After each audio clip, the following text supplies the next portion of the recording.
Silakan duduk Bapak Ibu Saudara, Shalom. Sekali lagi lebih keras, Shalom. Bapak Ibu Saudara yang diberkati Tuhan, seperti biasa setiap minggu kita akan berhadapan dengan tema, dan tema hari ini saya sampaikan adalah tunggu waktu dan saatnya Tuhan. Saudara-saudaraku yang diberkati Tuhan, saya ingin menyampaikan sebuah tema singkat, tunggu waktu dan saatnya Tuhan.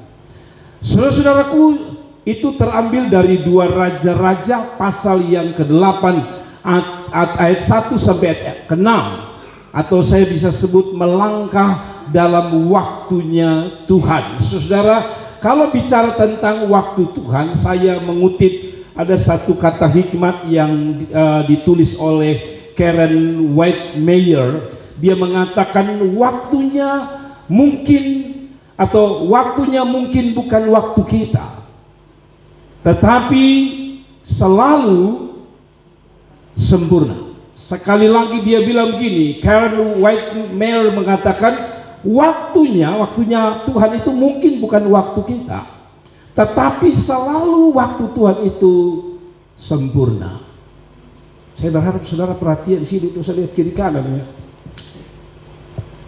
Waktunya mungkin bukan waktu kita, tapi selalu waktu Tuhan itu, kata dia, sempurna.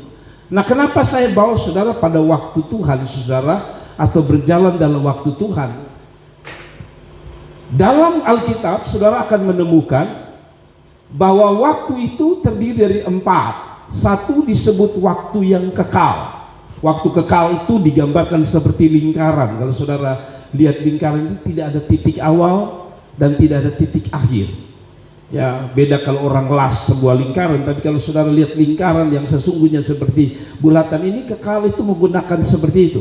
Jadi tidak ada titik awal, tidak ada titik akhir. Dia terus tidak akan berhenti. Yang kedua disebut dengan waktu yang tepat, on time dalam bahasa Inggris. Tetapi ada yang disebut dengan waktu berurutan, yaitu waktu yang disebut dengan kronologis, atau yang kita kenal dengan sebutan kronologi, susunan. Jadi Senin, Selasa, Rabu, Kamis, Jumat, Sabtu, Minggu, itu kronologi, tanggal 1, 2, 3, 4 dan sampai pada tanggal akhir dari sebuah bulan.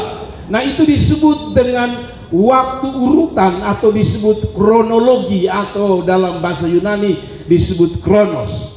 Tapi ada yang disebut dengan waktu yang saya sebut, atau kita sebut dengan waktu kairos. Waktu kairos ini yang saya sebut sebagai waktunya Tuhan. Waktu kairos ini adalah sebuah momen atau sebuah kesempatan yang harus digunakan secara tepat. Saya ulangi lagi. Waktu Tuhan itu, kalau yang digunakan waktu Tuhan di sini adalah kronos, yang dalam bahasa Yunani artinya sebuah momen, ya, atau sebuah kesempatan yang harus digunakan secara tepat. Lewat daripada itu, kita masih menghadapi apa yang disebut waktu kronologi, waktu berurutan. Besok kita akan masuk lagi November, tahun depan ada November lagi. Tapi kesempatan yang disebut dengan kronos, waktu Tuhan, kalau Anda tidak gunakan dengan baik, kronos itu akan lewat. Orang bisa melewati kronologi atau kronos, tapi orang tidak bisa sia-siakan waktu yang disebut dengan kairos. Saudara ingat cerita yang selalu kita ingat tentang seorang anak di Atang Buah yang menggunakan waktu kronos, atau waktu kairos, maksudnya waktu kairos. Waktu bendera itu tidak bisa naik sampai di atas, dia ambil kesempatan itu, lalu dia kasih naik bendera, atau kasih perbaiki bendera, dan akhirnya kita tahu presiden memberi dia pengorbanan. Itu yang disebut dengan apa yang disebut dengan kairos. Kesempatan itu, kalau dia lewat, besok bisa dia perbaiki. Tetapi saudara tahu, tidak akan seviral kalau tidak itu pada tanggal 17 Agustus. Saudara lihat, itu yang disebut dengan apa? Kairos. Menggunakan waktu itu dengan sebaik-baiknya, karena mungkin itu waktunya Tuhan. Saudara, persoalannya di sini. Kalau kita tahu waktu itu benderanya tidak bisa naik, maka kita pasti akan siap-siap. Masalahnya waktu Tuhan atau yang disebut waktu Kairos ini adalah waktu yang juga kita tidak tahu. Itu masalahnya. Kalau semua orang tahu dia punya waktu Kairos, maka orang akan siap. Oh, besok Kairosnya Tuhan, saya akan siap, saya akan lakukan A, B, C, D. Tapi masalahnya waktu Tuhan itu tidak ada yang tahu. Yang tahu hanya satu, Tuhan. Lalu kalau saya sampaikan tema ini, saudara dengar baik-baik. Kalau begitu, bagaimana saya bisa tahu atau apa yang saya bisa lakukan supaya saya berjumpa dengan waktu Tuhan atau waktu Kairos? Saudara mengerti saya di sini? Kita semua pengen ada waktunya Tuhan untuk kita, menolong kita. Tapi masalahnya kita tidak tahu itu apakah itu waktu Tuhan. Karena besok juga sama. Ini hari tanggal 23 Juni, besok 24 Juni. Tahun depan ada 23 Juni dan 24 Juni. Di mana Kairosnya? Kalau saudara tanya gitu, saya juga bingung. Tapi saya punya cara, atau ada firman Tuhan punya cara untuk bagaimana supaya dalam ketidaktahuan kita bisa sampai pada waktunya Tuhan. Saya ulangi lagi, kita tidak tahu kapan waktunya Tuhan, tapi kita bisa melakukan apa-apa saja sehingga kita berjalan sampai tepat pada waktu Tuhan. Dan orang Inggris bilang, bem, sesuatu terjadi. Nah, itu yang saya mau bawa untuk saudara. Saudara dengar baik-baik. Segala sesuatu sering orang mengatakan kebetulan. Bagi saya, bagi kekristenan, kita tidak mengenal kata kebetulan. Kebetulan itu sesuatu yang tidak dirancang, atau tidak dirancang, tidak dilakukan, tiba-tiba sesuatu terjadi. Itu disebut apa? Kebetulan. Saudara jalan-jalan, tiba-tiba saudara ketemu orang punya uang yang jatuh di jalan. Sering kita sebut itu apa? Kebetulan. Tapi percayakah Anda bahwa dalam hidup ini, dalam kekristenan, kita tidak mengenal kata kebetulan? Saya selalu menggunakan kata ini, waktunya Tuhan. Saudara, berapa banyak kali saudara jalan ketemu uang? Jarang. Manusia menyebut itu kebetulan, tapi sekali lagi menurut saya itu waktunya Tuhan. Nah, saya tidak bilang bahwa saudara kalau ketemu orang langsung ambil lalu ini waktu Tuhan. Tapi saya adalah satu peristiwa waktu Tuhan itu jarang-jarang terjadi. Dan kalau itu terjadi, Anda tidak ada di waktu itu, Anda sia-sia. Anda akan menjadi orang yang paling sial di dunia ini. Apa yang saya alami hari ini adalah sebuah perjalanan yang disiapkan Tuhan sampai pada waktunya Tuhan. Amin. Nah, saudara, tahan sebentar supaya saudara mengerti. Saya minggu ini coba bawa saudara perlahan-lahan. Di dalam 2 Raja-Raja 8 ayat 1 sampai ayat yang ke-6 saya coba baca. Begini ceritanya. Elisa telah berbicara kepada perempuan yang anaknya dihidupkan kembali. Katanya, berkemaslah dan pergilah bersama-sama dengan keluargamu dan tinggallah di mana saja engkau dapat menetap sebagai pendatang. Perhatikan cerita ini baik-baik. Sebab Tuhan telah mendatangkan kelaparan yang pasti menimpa negeri ini. Berapa lama saudara? 7 tahun lamanya. Lalu berkemaslah perempuan itu dan dilakukannya seperti perkataan abdi Allah itu. Ia pergi bersama-sama dengan keluarganya, lalu tinggal menetap sebagai pendatang di negeri orang Filistin. 7 tahun lamanya. Mari kita baca ayat selanjutnya. Dan setelah lewat ke-7 tahun itu, pulanglah perempuan itu dari negeri orang Filistin. Kemudian ia pergi mengadukan perihal rumahnya dan ladangnya kepada raja. Raja sedang berbicara kepada Gehasi, bujang abdi Allah itu. Katanya, cobalah ceritakan kepadaku tentang segala perbuatan besar yang dilakukan Elisa. Lalu ayat yang kelima, sedang ia menceritakan kepada raja tentang Elisa menghidupkan anak yang sudah mati, tampaklah perempuan yang anaknya dihidupkan itu datang dan mengadukan perihal rumahnya dan ladangnya kepada raja. Lalu berkatalah Gehasi, ya tuanku raja, inilah perempuan itu dan inilah anak yang dihidupkan Elisa. Lalu raja bertanya-tanya dan perempuan itu menceritakan semua kepadanya. Kemudian raja menugaskan seorang pegawai istana menyertai perempuan itu dengan pesan, pulanglah segala miliknya dan segala hasil ladang itu sejak ia meninggalkan negeri ini sampai sekarang. Maksudnya begini saudara, kalau saudara tidak terlalu mengerti dia punya latar belakang begini, saudara, ini seperti orang-orang yang dulu tinggal di Timur Leste. Waktu terjadi apa tuh? Apa disebut ya? Istilah apa tuh? Apa istilah waktu mereka mau pisah dari negara kita, istilahnya apa lagi? Referendum. Waktu referendum dilakukan saudara, itu ada orang Indonesia yang sebenarnya dulu orang Indonesia semua, tapi mereka tinggal di situ, bisnis di situ, kaya di situ. Tapi waktu tiba-tiba terjadi referendum dan akhirnya Timor Leste merdeka, mereka lari ke Indonesia karena kekacauan begitu besar. Nah, ada orang yang mereka lari dulu, hartanya ditinggalkan. Waktu mereka satu saat mulai aman, mereka pikir harta mereka masih ada, jadi pulang ke Timor Leste. Maksudnya supaya kalau bisa mobil, rumah gitu, mereka bisa ambil kembali. Tapi saya dengar banyak dari mereka yang dulu tinggal di situ, karena ada persoalan di situ, mereka lari sebentar ke Indonesia, balik orang bilang, oh ini bukan punya kamu lagi. Jadi rumah hilang, mobil hilang, tanah hilang, kekayaan hilang. Kadang-kadang mereka hanya pulang hanya baju di badan atau beberapa uang di tangan mereka. Nah, peristiwa ini persis. Wanita ini selain disembuhkan, anaknya dibangkitkan oleh Tuhan lewat hambanya, tetapi dalam catatan itu, karena ada kelaparan di negeri di mana dia tinggal, pasti seperti di Timor Leste. Dia pergi ke Filistin sebentar, 7 tahun. Setelah 7 tahun dia pulang, berharap tanahnya masih ada, rumahnya masih ada. Tapi waktu mereka pergi, orang bilang, oh tidak, kamu salah, kami sudah beli mungkin, atau ini kami punya. Saudara mengerti ya? Jadi ini persis seperti cerita orang di Timor Leste, atau orang-orang yang pernah hidup di Timor Leste. Akhirnya mereka tidak dapat apa-apa. Maka cara untuk bisa dapat kembali rumahnya si wanita ini adalah menghadap raja dan bilang, Raja, 7 tahun lalu saya memang ini saya punya rumah, ini saya punya tanah, ini saya punya ladang. Tapi 7 tahun yang lalu oleh firman Tuhan kami karena kelaparan di sini kami keluar sebentar ke Filistin supaya kami bisa hidup. Dengan harapan pulang tanah masih ada.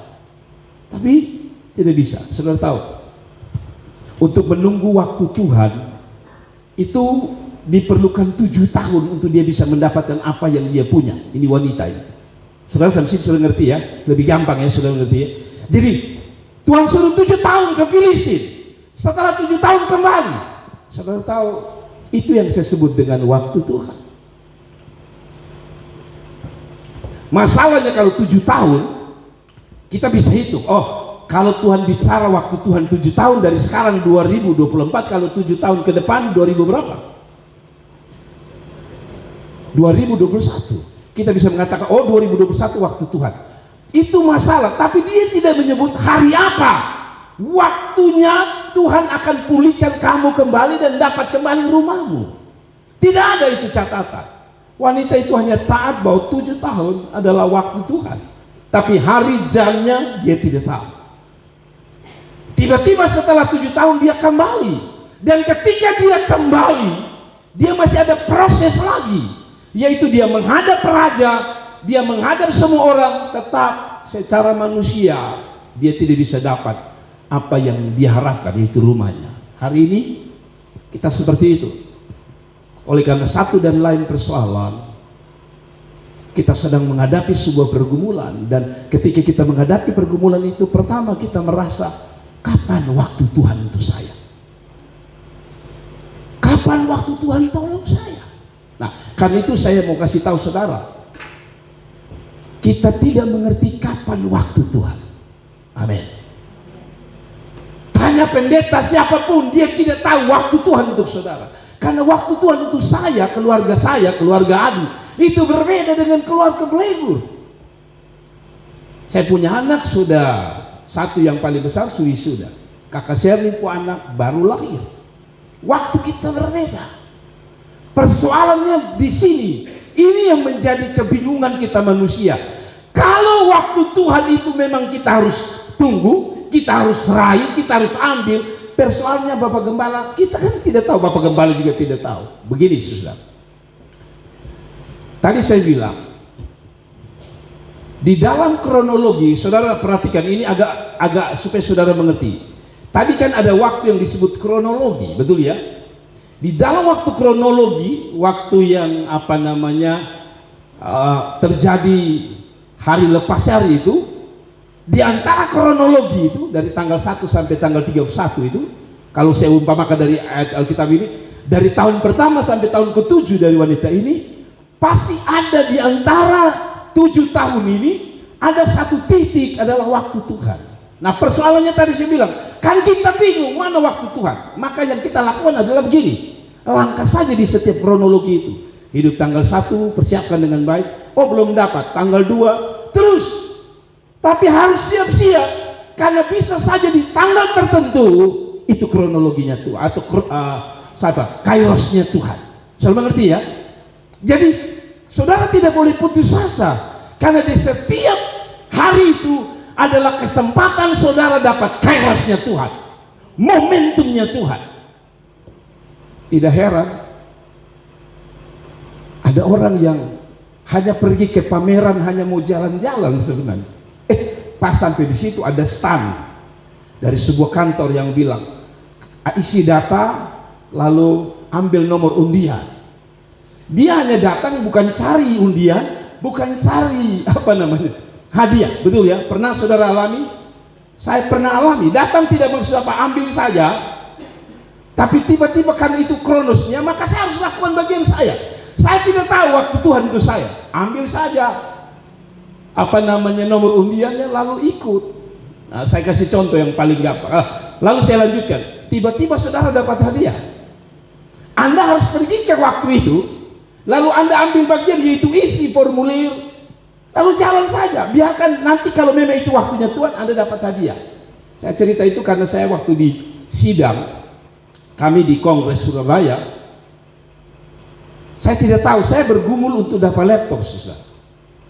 Saya bergumul, Tuhan saya mau dapat laptop, karena sudah diumumkan bahwa nanti akan ada undian dapat laptop untuk pendeta-pendeta yang kalau namanya dipanggil. Saya dan istri ambil sikap, kami ikut. Jadi kami ikut kronologinya, tanggal sekian harus hadir, jam sekian harus hadir. Kalau tidak, Anda tidak datang tepat waktu, Anda tidak dapat. Maka kami ikut, semua aturan kami ikut.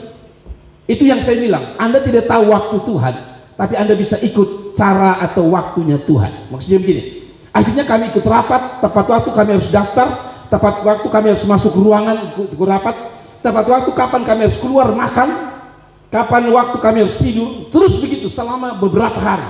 Singkat cerita saudara, nama diumumkan, setiap orang dipanggil, wow, gereja ini dari Ambon, dari Papua, dari Manado. Saya dan istri tidak dapat apa-apa. Tapi kami terus berjalan, kami tidak akan pergi dari tempat itu. Karena bisa saja waktu Tuhan itu ada di seputar itu. Sudah terakhir, kira-kira lagi 10 menit, mereka mengatakan karena tas-tas kami sudah dibawa di situ, di tempat kami rapat, bahwa setelah itu tidak boleh lagi masuk ke kamar, harus keluar dari hotel. Saya dan istri bawa tas lalu ditaruh di situ.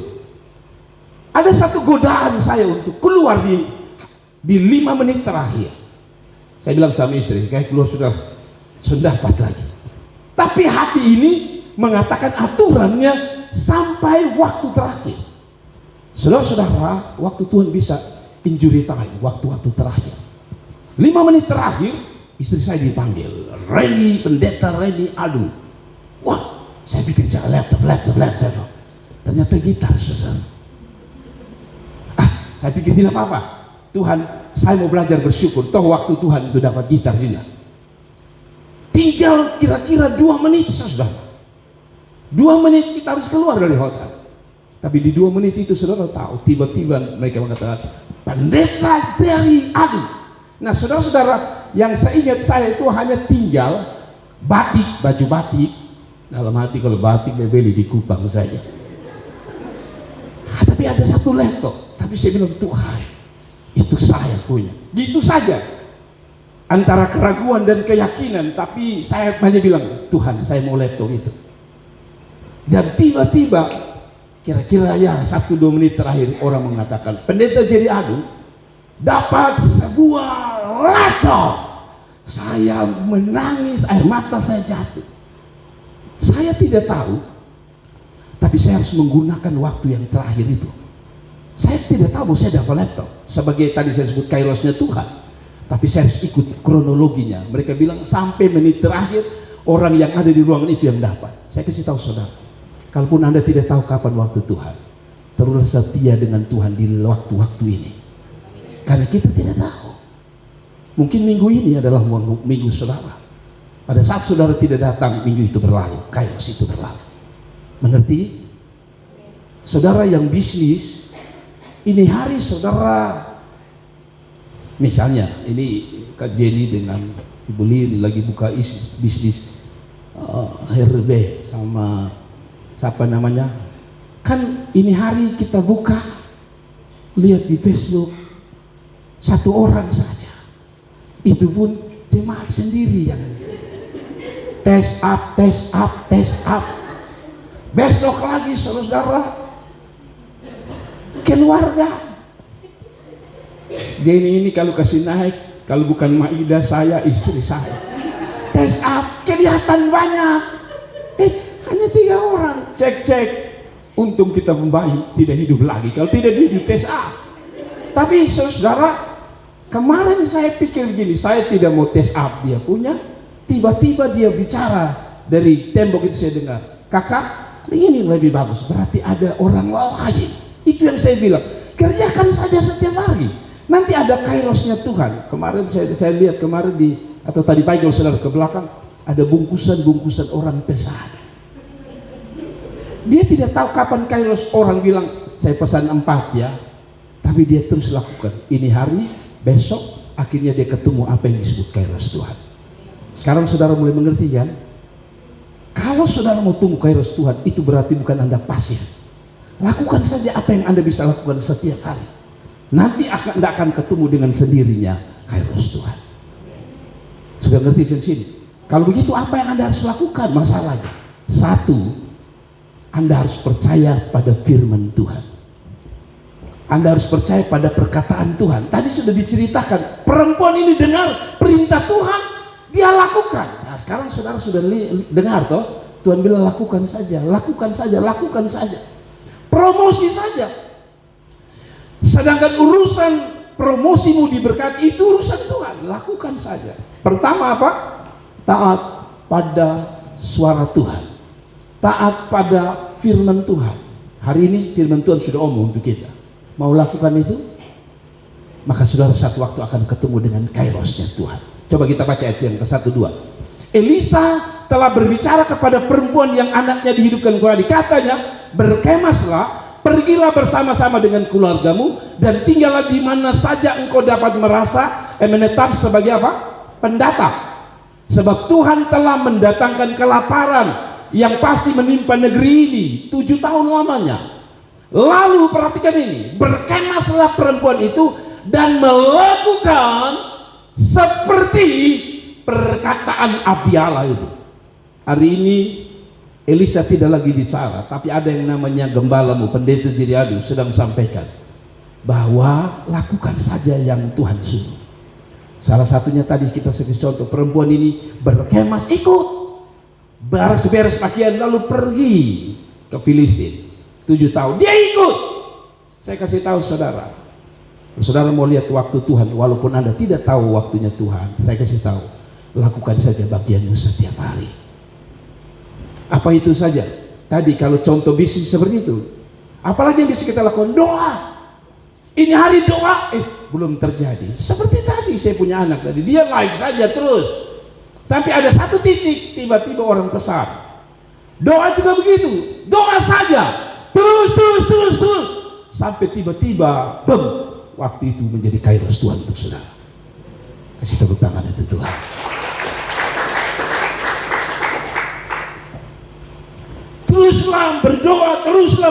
Teruslah berdoa. Karena kita tidak tahu waktunya Tuhan. Tapi dalam doa itu percayalah, kalau Anda setia, Anda menemukan satu titik yang disebut tadi kairos.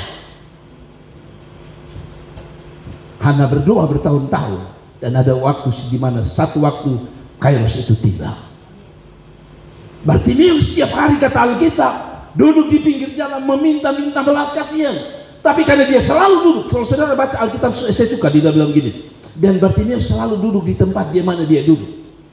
Tapi dia kerjakan terus, duduk di situ, sampai Alkitab bilang satu waktu Yesus lewat, dan itulah Kairos dia untuk dia disembuhkan Tuhan.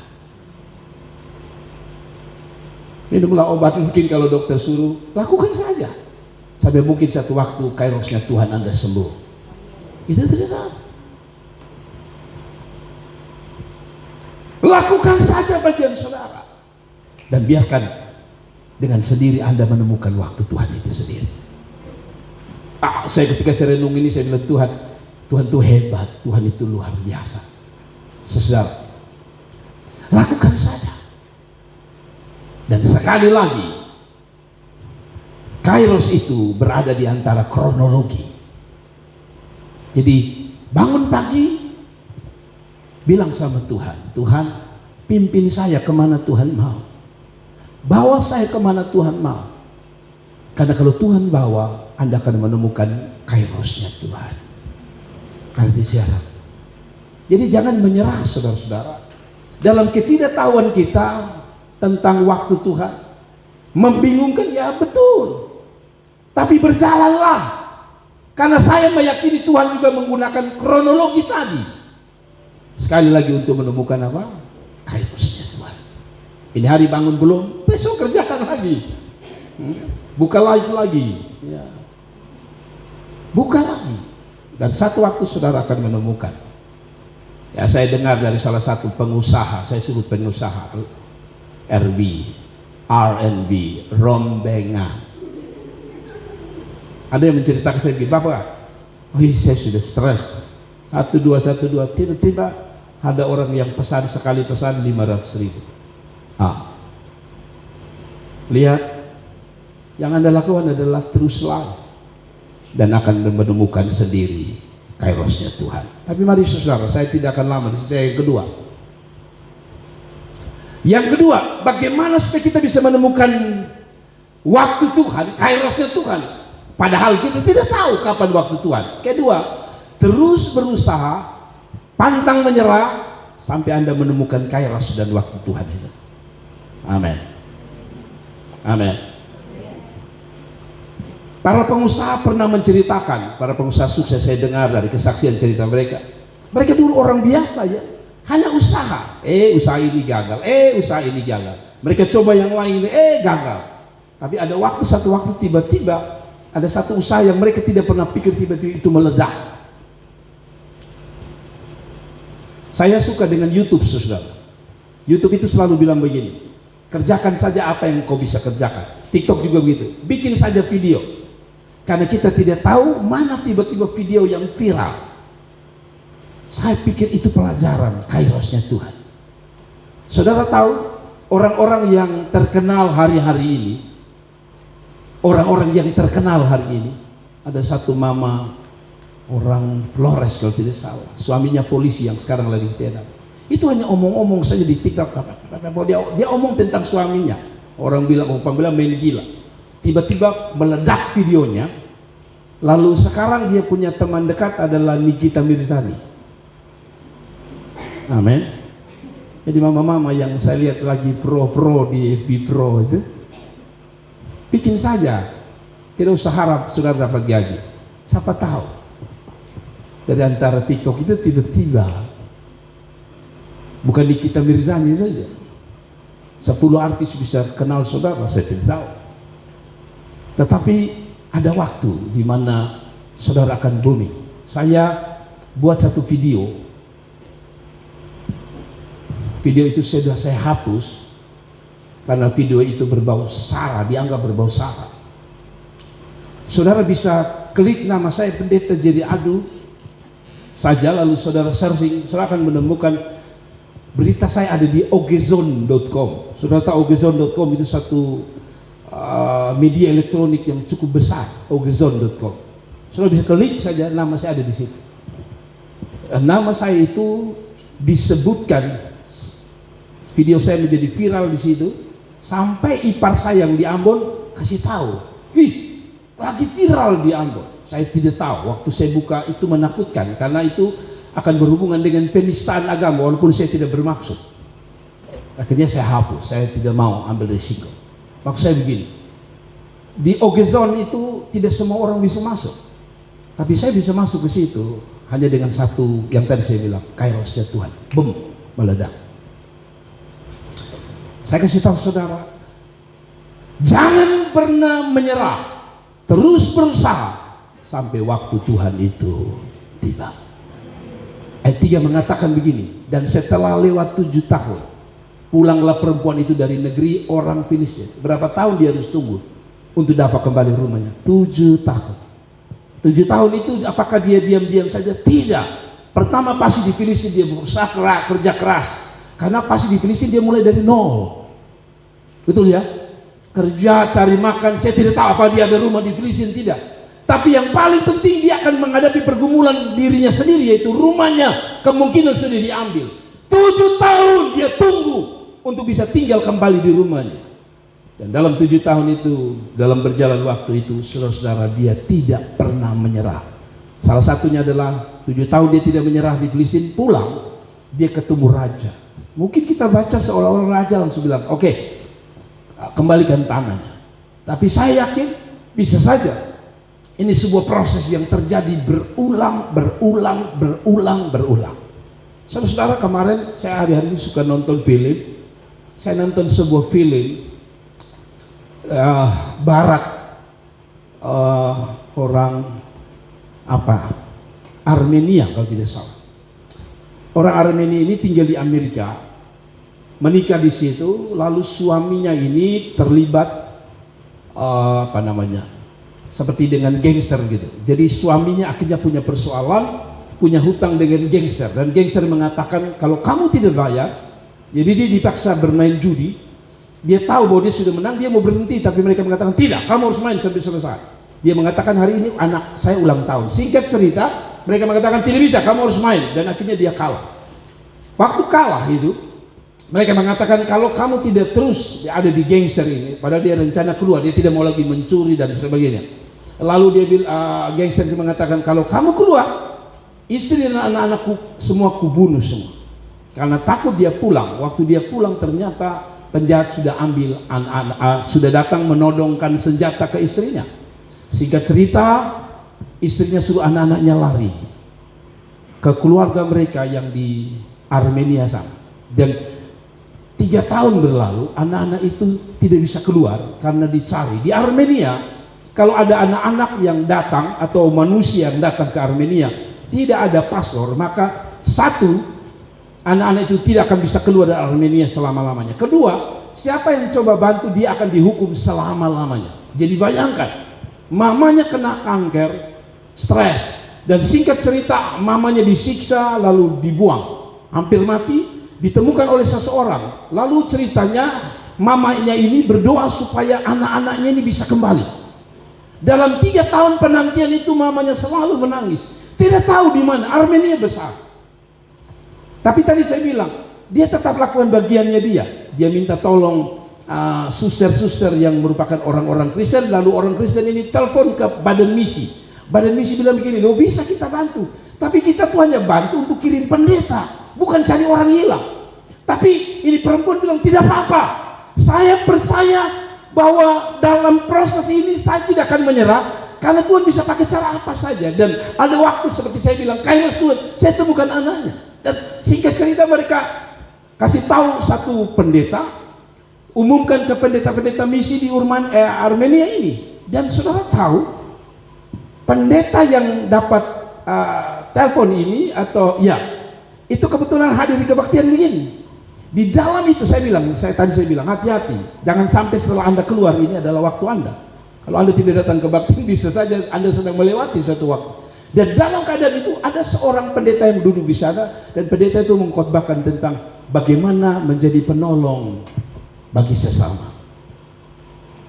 Lalu tiba-tiba pendeta itu mengatakan ada anak yang hilang. Ada 3 anak yang hilang, sudah 3 tahun, tidak tahu di mana. Lalu pendeta itu seperti, oh Dia punya anak pernah bilang, "Papa, ada 3 anak di rumah itu, ada rumah kosong, ada satu ibu yang merupakan bibi mereka. Itu ada tinggal di situ, ada 3 anak. Tapi kalau ketika kami mau bermain, bibinya selalu bilang, tidak ada, anak-anak tidak ada di sini." Bayangkan. Lalu dia ingat dan dia mengatakan, "Saya pergi." Tapi resiko tadi, sekarang dia sudah dapat, pendeta ini sudah dapat beban untuk kemungkinan anak itu ada di Armenia. Dia keliling satu persatu, satu pintu ke satu pintu. Ketuk, apakah ada anak-anak yang hilang di situ? Satu ke satu. Padahal itu berbahaya bagi dia. Dia akan dipenjara. Singkat cerita saya kasih perpendek lagi adalah begini. Anak ini akhirnya bisa keluar dengan catatan kalau pemerintah mereka mengeluarkan satu surat, yaitu surat itu surat rekomendasi khusus untuk 3 anak ini keluar.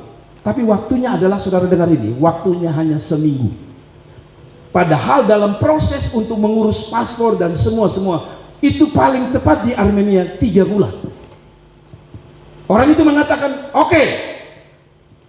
Waktu akhirnya pendeta ini dibawa ke penjara dan dia bilang begini, saya suka dia bilang, karena dia selalu ajar ketiga anak ini, tenang, kalau waktu Tuhan bisa kerja. Begitu singkat cerita. Jadi waktu dia masuk penjara, ada orang penasihat hukum itu mengatakan, "Oke, dia bilang kepada pendeta itu, kalau anak saya hilang, model kayak kamu ini saya penjara sampai mati. Tapi kalau dengar cerita kamu, kayaknya kamu mau bantu. Kalau begitu saya bantu kamu. Saya kasih waktu kamu hanya 1 minggu. Dan kamu harus ingat, menurut Armenia 3 bulan adalah hal yang paling cepat. Itu 3 bulan paling cepat. Saya kasih waktu kamu 7 hari, anak-anak itu sudah harus di atas pesawat." Baik mamanya tidak menyerah, dalam keadaan sakit dia terus berdoa dan dia usaha untuk bagaimana dapat informasi. Pendeta ini juga gitu, dia tidak menyerah.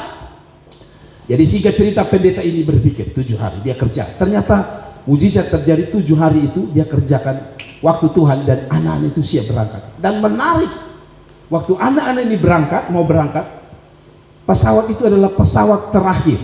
Besok bisa ada pesawat lagi tentunya, tapi itu sudah dihitung hari ke-8 dan anak-anak tidak bisa keluar selama-lamanya. Jadi dia hanya diminta itu. Waktu dia maju ke, kalau bisa jangan keluar ini siapa ya, jangan mengganggu ya. Saudara dengar baik-baik. Waktu dia bawa anak-anak ini 3 orang ke bandara, apa yang terjadi saudara? Di bandara itu mereka mengatakan tidak bisa. Aturan Armenia, anak-anak harus ada paspor. Wah, sedangkan pesawat sebentar lagi berangkat. Mereka sudah bawa ke tempat check-in menolak, lalu petugas tangkap mereka bawa. Dalam dialog itu akhirnya dia menjelaskan bahwa saya dapat satu rekomendasi dari seorang pejabat. Kalau kamu tidak percaya, telepon. Dia telepon dan pejabat itu marah, "Kamu keluarkan mereka sekarang, kalau tidak mereka tidak bisa keluar." Dan petugas ini kasih keluar. Tapi saudara tahu apa yang terjadi? Pesawat itu sudah bergerak. Kalau sudah pesawat bergerak, tidak bisa.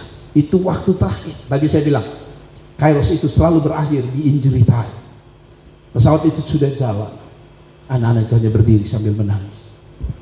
Kami tidak bisa pulang. Dan kalau mereka tidak bisa pulang, selama-lamanya tidak jumpa ibunya. Apa yang terjadi? Ada seorang anak dari antara mereka, anak yang paling bungsu, mengatakan gini, "Tuhan," dia bilang sama pendeta, "Pastor, bukankah pastor yang mengatakan selalu berdoa karena Tuhan bekerja pasti tepat waktu?" Lalu pendeta ini sadar, "Iya, kami pasti betul." Lalu mereka hanya nonton, ini pesawat sudah bergerak, tapi dia kaget. Karena pesawat itu bukan bergerak menuju landasan untuk terbang, pesawat itu balik. Lalu mereka bilang, "Loh, kenapa pesawat ini balik?" Ternyata petugas tadi menelpon balik, karena saya bisa dipecat. Pesawat itu balik dan mereka berjumpa. Mamanya juga tidak sabar. Mamanya ingin berangkat ke Armenia supaya cari langsung. Si suster bilang mengatakan, jangan menyerah. Pasti mereka akan tiba, kita ketemu di bandara ini. Dan benar, singkat cerita mereka ketemu. Saya kasih tahu saudara, kalau mereka tidak melakukan bagian hanya dengar 3 bulan, maka pasti mereka tidak akan usaha, betul? Tapi walaupun 3 bulan paling cepat, Tapi lihat, mereka lakukan di hari yang ketujuh, hari terakhir. Waktunya Tuhan.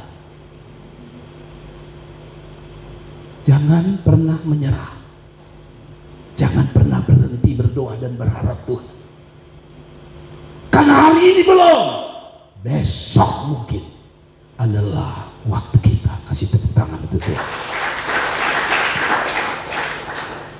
Saudara tahu metamorfosa kupu-kupu ya? Tahu ya? Kupu-kupu itu ternyata bagus sekali. Tapi untuk menjadi kupu-kupu itu katanya prosesnya tidak gampang. Saya coba baca cepat saja. Dimulai dari telur, kemudian menetas menjadi larva dan membesar menjadi ulat. Menjadi ulat. Waktu dia jadi ulat, dia bisa makan apa saja, daun-daun dan sebagainya. Dia makan dengan rakusnya. Tapi saudara tahu, tetapi tiba saatnya ia menjadi kepompong. Saudara tahu kepompong kan?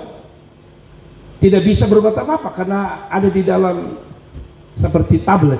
Dia tidak bisa makan, tidak bisa bikin apa-apa. Inilah waktu yang paling kritis untuk kita, untuk menemukan kairos Tuhan.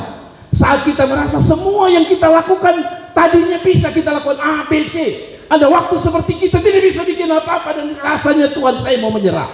Tapi dengar baik-baik, proses kairosnya Tuhan belum selesai. Waktu saudara jadi ada di kepompong, tidak bisa bikin apa-apa. Dia bilang begini, tidak bisa makan, namun penantian panjang kepompong tidak akan sia-sia. Ketika waktunya ia keluar dan terbang menjadi kupu-kupu yang indah. Ada waktu kita seperti ada di kepompong. Waktu ulat kita bisa bikin apa saja. Tapi ada waktu Tuhan, beta sudah berdoa, beta sudah kerja keras, tapi seperti beta tambah tertutup jalannya bagaikan kepompong. Saya kasih tahu saudara, itu tidak berarti kepompong itu nyerah dan putus asa. Dia terus hidup bertahan di situ walaupun tidak makan, menderita. Tapi tepat waktu dia keluar dan menunjukkan warna kupu-kupu yang indah. Saya kasih tahu saudara, dalam doa dan pergumulan tanpa menyerah, akan ada waktu saudara akan keluar dari kepompong dan saudara akan lihat betapa indahnya Tuhan berbuat sesuatu bagi saudara. Amin. Yang terakhir saya mau berdoa untuk saudara. Yang terakhir, dalam ketidaktahuan saudara tentang kairosnya Tuhan, Anda harus belajar percaya bahwa Tuhan punya waktu yang paling tepat dan yang paling indah. Anda harus belajar percaya. Dia bilang 7 tahun kamu kembali, kamu akan lihat sesuatu untuk perempuan itu. Dan perempuan itu kembali 7 tahun, benar sesuatu terjadi. Saya akan tutup ini saudara. Raja sedang berbicara kepada Gehazi. Perhatikan. Saudara perhatikan ini cerita menarik. Kalau waktu Tuhan itu, dia bisa pertemukan orang-orang yang akan dipakainya untuk menolong kita. Perhatikan. Ini perempuan kan pernah ketemu Elisa. Elisa membangkitkan dia. Yang menarik waktu dalam cerita ini, Elisa datang ketemu raja, perempuan ini datang ketemu raja. Saya kasih tahu saudara, kalau sudah waktunya Tuhan, pertama, Tuhan akan kerja pada waktunya tepat, tapi Tuhan juga punya cara yang tepat. Dan yang ketiga, Tuhan akan kirimkan orang-orang yang tepat untuk menolong saudara di waktu yang saya sebut kairosnya Tuhan. Lihat, saya baca cepat saja. Raja sedang berbicara kepada Gehazi. Gehazi ini hambanya Elisa, hamba Tuhan. Bujang Abiala itu katanya, cobalah ceritakan kepadaku tentang segala perbuatan besar yang dilakukan Elisa. Perempuan ini tidak disebut. Lalu dia bilang apa? Sedang ia menceritakan kepada raja tentang Elisa menghidupkan anak yang sudah mati itu, tampaklah perempuan yang anaknya dihidupkan itu datang mengadukan perihal rumahnya dan ladangnya kepada raja.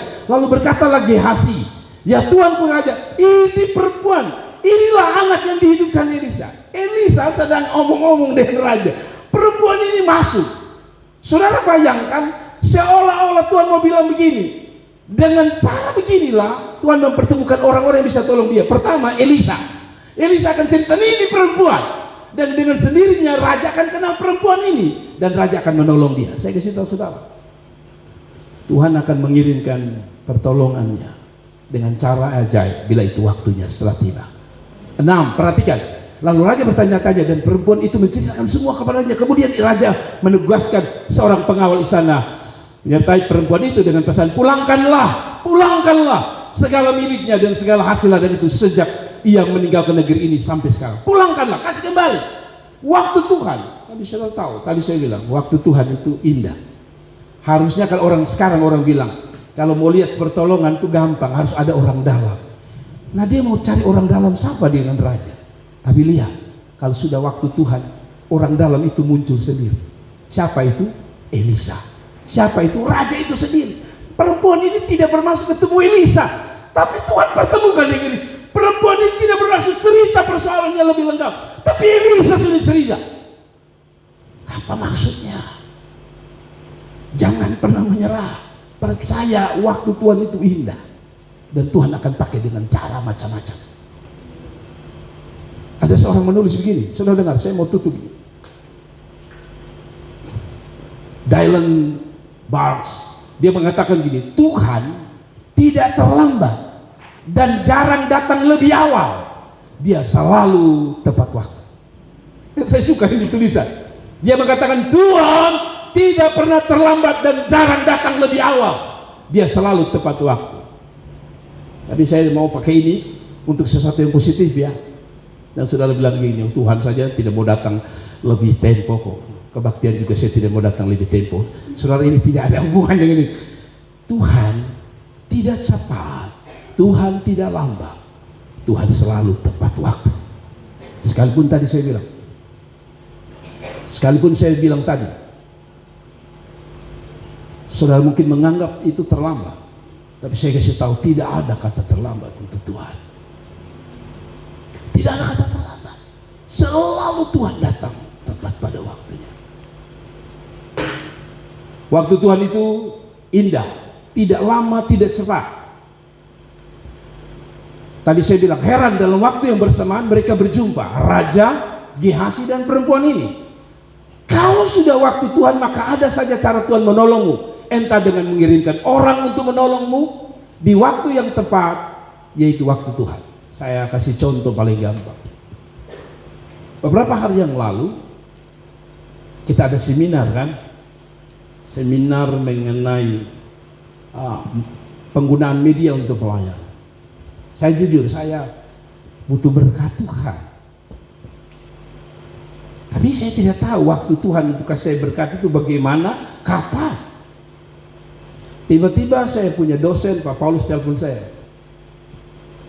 Jeff, ya Papa, saya mau bikin seminar, kamu mau? Saya dengan polos yang kata, saya mau. Lalu dia mengatakan begini lagi, oke Jeff, saya punya buku, kamu tolong jual. Siap, saya bilang. Ketika saya mau jual itu, saudara, saya jual. Lalu tiba-tiba setelah selesai jual, dia mengatakan, Jeff, setiap buku kamu dapat 50.000, dan dalam 30 buku saya total saya dapat uang 1.050.000. Di waktu saya memerlukan, saya tidak tahu kapan. Saya juga tidak tahu apa yang saya dapat. Karena itu dosen saya taat, dengar, saya lakukan. Tapi lihat Tuhan bisa pakai dosen saya untuk menjawab apa yang menjadi keperluan saya. Bayangkan kalau saya minta, saya malu dong. Tapi Tuhan bisa atur begitu manis. Saya dapat seminar, saya dapat menjadi berkat jual buku ke orang-orang. Tapi rupanya itu cara Tuhan, kairosnya Tuhan untuk saya dapat berkat. Tuhan punya banyak cara untuk menolong saudara. Saya bingung, saya tidak tahu. Nah tadi saya sambung, apa yang saya perlukan? Kembali uang itu sebenarnya saya bergumul karena dosen mengatakan gini. Sebelum dia mengatakan saya dapat 50%, dia mengatakan gini, Jer, tolong kasih makan orang-orang yang hadir. Saya pikir Tuhan, saya sudah tidak ada uang, sekarang suruh kasih makan orang. Saya ambil uang dari mana? Tuhan buka jalan. Saya kasih tahu saudara, kalau sudah waktu Tuhan, Anda akan menemukan jawaban begitu gampang dan mudahnya.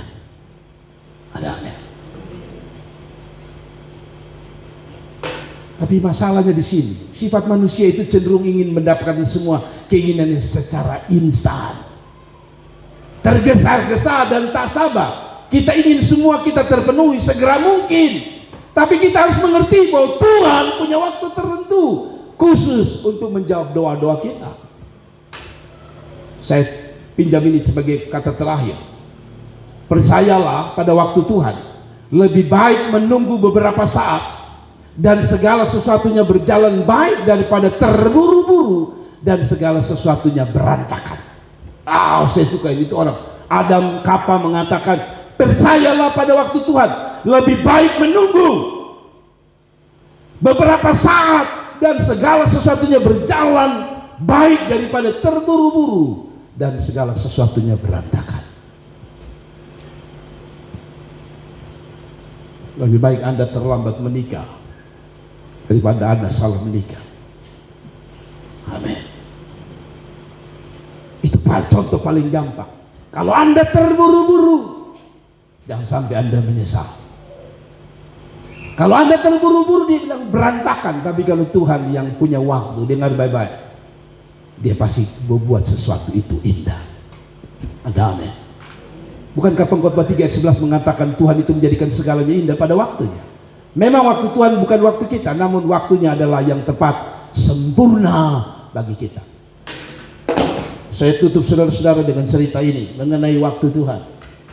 Dengar, saya tutup dengan ilustrasi ini. Ini peristiwa yang terjadi benar-benar sebuah peristiwa real story, sebuah cerita kenyataan. Ada seorang ibu di Jawa Tengah. Ibu ini kerjanya, usahanya jual tempe. Sudah biasa mereka harus buat. Saya tidak tahu berapa hari dia jadi tempe, apa 1 hari atau 2 hari, saya tidak tahu. Dia campur semua kacang kedelai. Dia campur, dan biasanya setiap pagi dia mau bangun, biasanya sudah jadi. Tapi pagi itu dia bangun, saudara, dia buka tempe itu tidak jadi, masih kacang kedelai. Lalu dia bilang, oh Tuhan, karena hidupnya hanya dengan jual tempe, kalau kami tidak jual hari ini, kami makan apa Tuhan? Lalu dia ingat khotbah pendetanya. Ingat, Tuhan itu kerja pada waktunya mungkin. Lalu dia berdoa, biasalah, ambil tempenya, dia doa dalam nama Yesus, jadi tempe. Sambil dia mungkin mandi, dia percaya tempe itu jadi. Waktu dia buka, habis mandi mungkin dia buka, tempe itu belum jadi. Lalu dia bilang lagi, Tuhan, sekali lagi aku percaya, aku pegang janji firman-Mu, tidak ada perkara yang mustahil. Dia doakan dalam nama Yesus. Dia buka perlahan-lahan. Jadi saudara, tidak jadi. Lalu dia pikir, jam sudah berjalan, ini pasar mau dibuka. Singkat cerita, dia ambil ini tempe dan dia berjalan. Saat di jalan dia berkata, dalam nama Yesus, aku percaya tidak ada yang mustahil bagi Tuhan. Dalam nama Yesus, dalam nama Yesus. Terus sampai di pasar, dia buka. Sudah jadi? Belum jadi. Dia bilang, Tuhan tidak kasihan saya kah? Saya ini hanya hidup dari tempe. Dia mulai sedih. Dia bilang, Tuhan, saya doa lagi. Dalam nama Yesus, jadi tempe. Dalam nama Yesus, jadi tempe. Jam terus jalan, makin siang, dia lihat teman-temannya punya tempe sudah habis. Dan itu jam-jam pasar itu akan tutup. Seperti di Jawa itu ada namanya pasar kaget, mereka buat hanya jam-jam tertentu. Jadi ketika dia lihat teman-temannya sudah mau pulang, ada yang sudah hampir habis, dia punya masih. Lalu dia bilang, Tuhan, saya doa satu kali lagi, mungkin ini doa terakhir, waktunya Tuhan. Dia doa dalam nama Yesus, dalam nama Yesus. Dia buka lagi, tidak jadi. Dia putus asa. Pas dia mau pulang, saudara, ada seorang ibu berlari kepada dia dan bertanya, Ibu, boleh bantu saya? Dia bilang, bantu apa? Saya sudah keliling tempe-tempe di sini, tapi saya cari tempe yang belum jadi. Lalu ibu ini agak heran, masa cari tempe yang belum jadi? Dia mengatakan, benarkah ibu cari tempe yang belum jadi? Ya, saya cari tempe yang belum jadi. Ibu ini lalu ingat, oh Tuhan, dia kalau tempe yang jadi kan ada di sana. Dia doa terbalik, Tuhan, Aku berdoa, jangan-jangan tadi aku doakan itu sudah jadi tempe. Dia mulai dalam namanya, jangan jadi. Tapi karena dia seiman, dia takut sekali. Sekarang kalau tadi dia buka, dia berharap itu jadi. Sekarang dia berharap tidak jadi. Lalu dia buka perlahan-lahan. Dia buka dan dia bilang tidak jadi. Lalu ibu itu beli. Sebelum ibu itu pergi, dia tanya, ibu saya tanya dulu, mengapa ibu cari tempe yang belum jadi? Lalu ibu itu mengatakan begini, mereka tinggal di Jogja, di Jawa Tengah. Jadi anak saya ini di Jakarta. Dia mau cari tempe yang fresh. Dan dia tidak mau jadi tempe yang sudah jadi, karena nanti kalau kirim, karena ini zaman dulu ya, prosesnya panjang, nanti sampai di sana sudah rusak. Jadi anak saya bilang cari tempe yang belum jadi, supaya nanti pas sampai di Jakarta dia jadi. Ibu itu bilang sama Tuhan, ampuni saya Tuhan. Saya pikir hanya dengan nama Yesus, saya ingin tempe itu jadi. Tapi hari itu ada seorang yang Tuhan kirimkan, menjadi jawaban waktunya Tuhan. Terbalik dari apa yang dia pikir. Lalu itu menangis dan bilang, Tuhan terlalu baik. Lihat, tepat waktu Tuhan kirim orang yang memerlukan. Tepat waktu Tuhan mengirimkan orang yang bisa bantu ibu itu. Tepat waktu ibu itu dapat berkat. Saya kasih tahu saudara, jangan menyerah, jangan putus asa, apalagi lupa Tuhan. Kalau Tuhan bisa mengirimkan pertolongannya, kalau itu sudah waktunya Tuhan, Tuhan bisa kerjakan yang paling ajaib untuk kita. Ada amin. Kalau begitu pesan saya sederhana. Dengar ini pernyataan saya terakhir. Dengar ini baik-baik. Mengapa kadang-kadang waktu Tuhan tidak terjadi dalam hidup kita? Padahal dia sudah janji. Saudara dengar, ini kata saya sederhana. Dengar baik-baik. Ini masalah kita semua. Saya gunakan bahasa ini. Banyak kali kita manusia suka Tuhan datang tepat waktu yang disebut kairos. Tapi kita sendiri suka lambat datang pada Tuhan. Saya ulangi lagi. Banyak kali kita suka Tuhan datang kairosnya tepat pada waktunya untuk tolong kita. Tapi yang menjadi alasan Tuhan tidak bisa memberikan kairosnya, karena kita suka lambat untuk datang pada Tuhan. Contohnya Bapak Gembala, saya kasih tahu saudara. Saya selalu umumkan jangan datang kebaktian terlambat. Tapi berapa banyak kita begitu santai ketika kita terlambat datang ibadah. Tapi di sisi lain kita harap Tuhan jauh kita tepat waktu. Tuhan bilang gini, lu saya datang cari beta saya terlambat, melayani saya terlambat. Bagaimana saya bisa kasih kairosnya saya? Amin. Saya harus kasih tahu saudara. Maaf ya saya sindir saudara, saya singgung saudara. Kemarin anak-anak Car Free Day, saya suka saudara cari dana. Tapi ada satu positifnya, yaitu jam 4 saya terbangun, saya dengar HP punya alarm bunyi, semua 4, semua dalam pesori lompat semua. Jam 4 mungkin kan Fridi memanggil jam 4 tepat, tapi pagi hari ini mereka justru bangun siap. Selesai saja guyon, tapi mau saya begini, Tuhan bukan terlambat untuk memberikan kairos, tapi bagaimana dengan kita? Tepat waktu kita berdoa, tepat waktu kita cari Tuhan, tepat waktu kita melayani Tuhan. Hidup ini balas membalas. Kalau Anda datang tepat waktu sama Tuhan, saya percaya kairosnya Tuhan juga tepat pada waktu. Tuhan memberkati. Mari kita bangkit berdiri dan kita berdoa bersama-sama. Haleluya.